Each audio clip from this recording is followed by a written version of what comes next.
Hari ini kita dari Yayasan Satria Keris Bali didampingi oleh kuasa hukum dan dibantu oleh Adik Dato sebagai wakil ketua untuk hadir di Polda melakukan pelaporan terhadap penistaan agama kami yang dilakukan oleh Ibu Made Desa Darmawati. Ya, itu yang melakukan. Kita akan kawal untuk proses ini bersama nyaman-nyaman di Yayasan Satria Keris Bali. Mohon doanya semoga perjalanan ini membawa anugerah untuk efek jerak pada orang-orang yang mungkin akan mencapai Islam.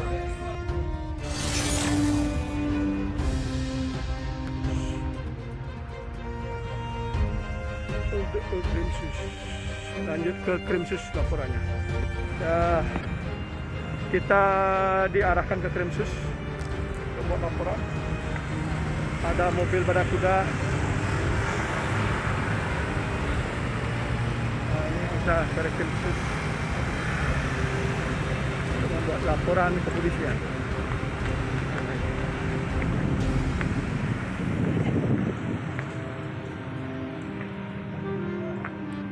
Dari pos jaga.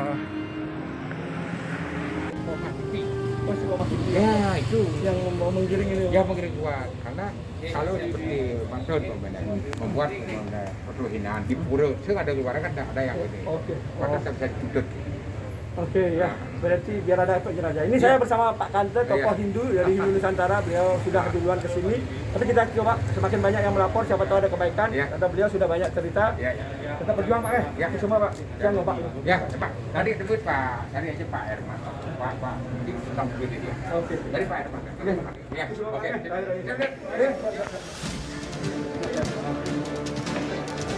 Ya.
Ini yang biasa yang di medsos dan coba udah ininya rekamannya.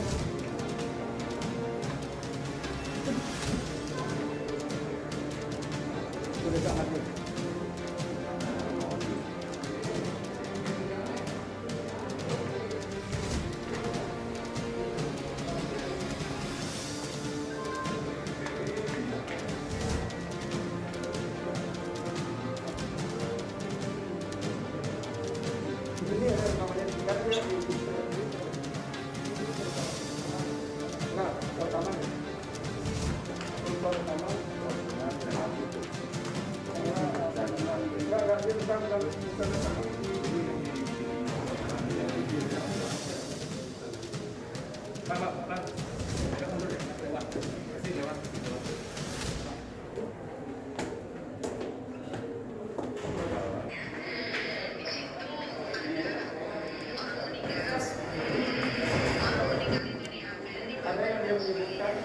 Bali tempat setan. Bali tempat setan paling besar di dunia itu adanya di Bali. Di Cina, di Hong Kong, di Filipina. Itu kalau nggak salah mencapai.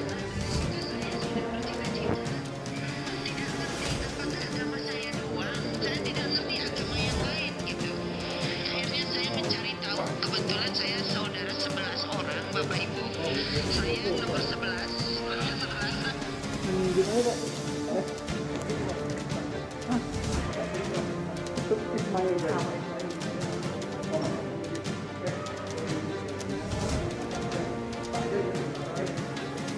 saya pengacara aja.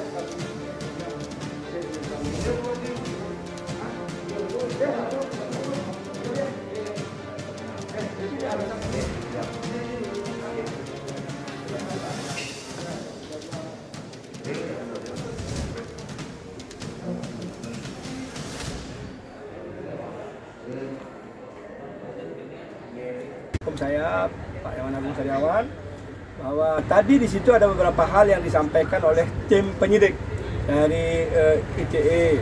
Ada beberapa ketentuan yang harus kami penuhi sehingga unsur-unsur untuk lebih lanjut lagi menjerat ini kami kurang.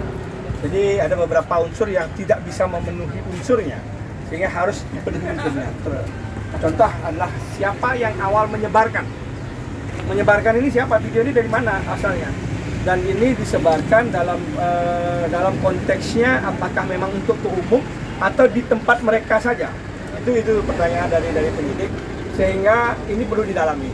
Tapi untuk kasus penistaan agama itu sesuai dengan pasal 156 delik aduannya di mana itu harus dilaporkan di Jakarta untuk memenuhi unsur itu. Mungkin kami juga akan berkoordinasi dengan nyama-nyama aliansi Hindu yang ada di Jakarta agar memproses untuk melaporkan ini. Bagaimana tadi Pak Kuasa Hukum? Seperti apa yang disampaikan oleh Pak Ketua, kalau dari segi tindak pidana umum, dimanapun tindakan pidana yang dilakukan di daerah di sana yang harus dilakukan, makanya ditariklah ke Mabes Polri di Solo. Mungkin bagi umat Hindu atau yayasan atau nama apapun yang nama terkait dengan Hindu, kalau ingin melakukan tindakan upaya hukum, karena negara kita ini adalah negara hukum, diwajibkan untuk melakukan yang dari penyidik di sini.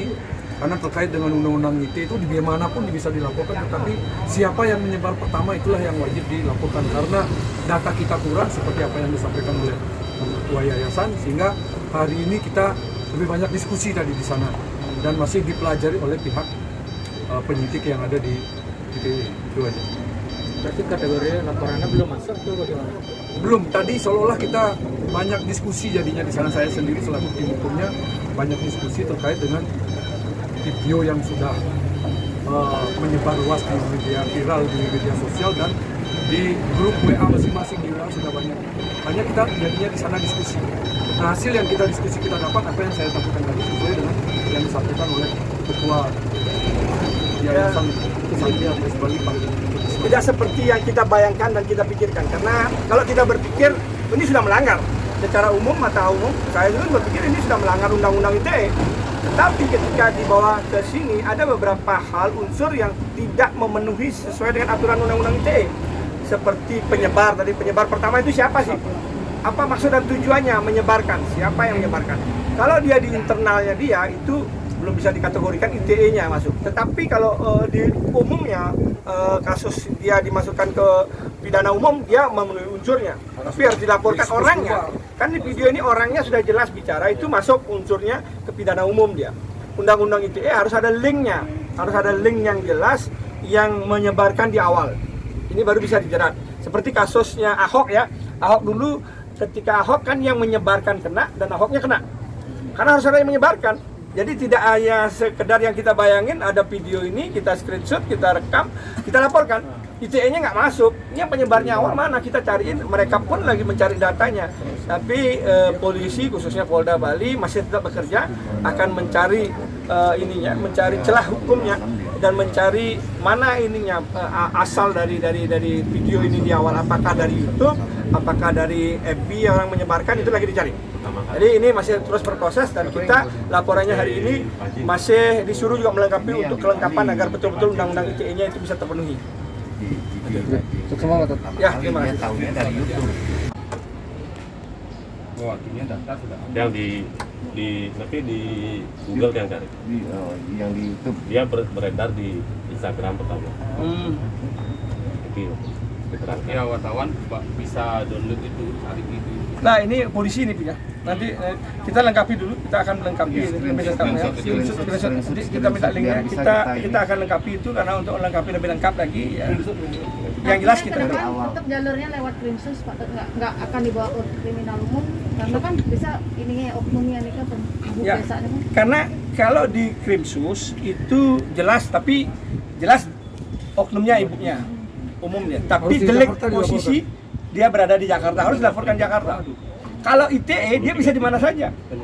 Walaupun dia berada di luar negeri, dia bisa dilaporkan di Bali, dimanapun kita bebas melaporkan ITE itu. Itu bedanya undang-undang ITE sama undang-undang umum. Dan dibagikan mantan politisi. Nah, itu yang ini. Ya, tapi boleh bukan? Ya, sudah suksuma kira aja.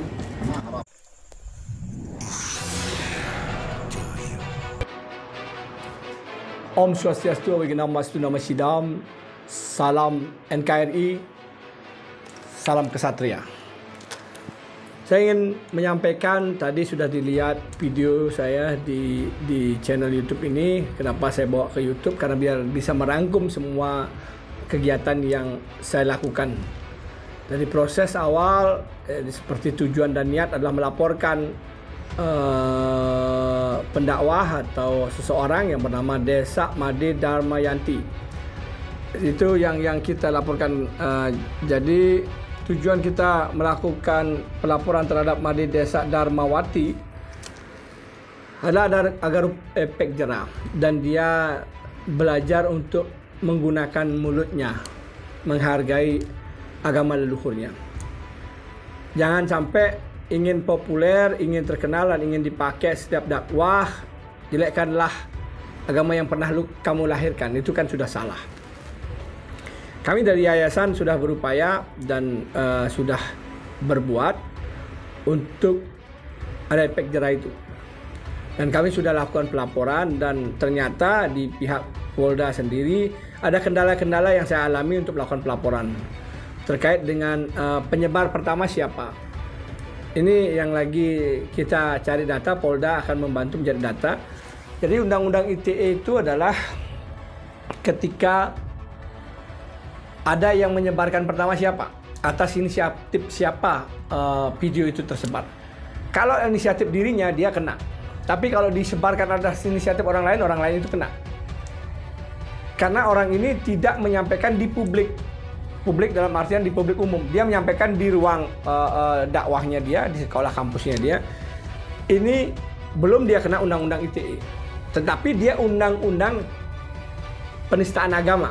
Di Reskrim dia kena.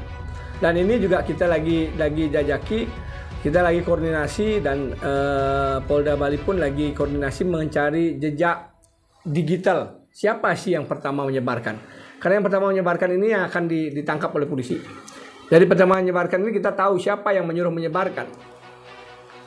Nah, ketika di sini dia tidak menyuruh, berarti dia tidak kena. Kalau Ahok kenapa bisa kena? Nah, ini saya juga tanyakan, kenapa Ahok bisa kena? Ahok bisa terjerat begitu lama? Karena Ahok yang menyebarkan ada si A, siapa namanya itu lupa saya, disebutkan si A ini menyebarkan dan dia kena. Apalagi dipotong-potong, yang menyebarkan ini ditangkap.